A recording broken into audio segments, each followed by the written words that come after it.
pagkabatay, nakita kita sa anyo ng tapang. May kabingasan sa tinig, may galit at pagmumura sa labi. Ngunit hindi ko noon alam na yun pala ang baluti mo sa mundo. Sa likod ng iyong katapangan, ako'y natutong tumayo mag-isa. Natuto akong maging matapang, ngunit marunong ding magpakumbaba at magmahal ng walang hinihinging kapalit.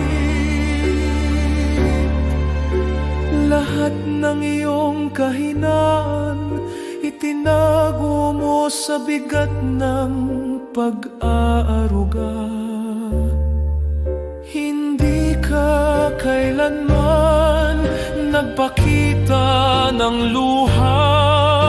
Hindi mo ipinamalas ang pagod, ngunit dama ko sa bawat kilos mo kung gaano kalalim ang iyong pagmamahal.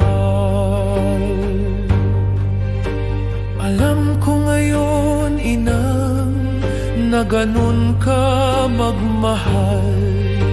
Tahimik, matatag at buong buo.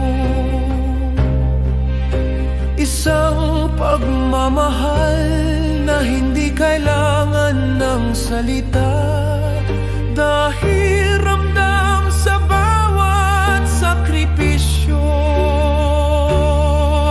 Hanggang sa huling sandali ng iyong buhay, ikaw ay nagpaalam ng walang reklamo,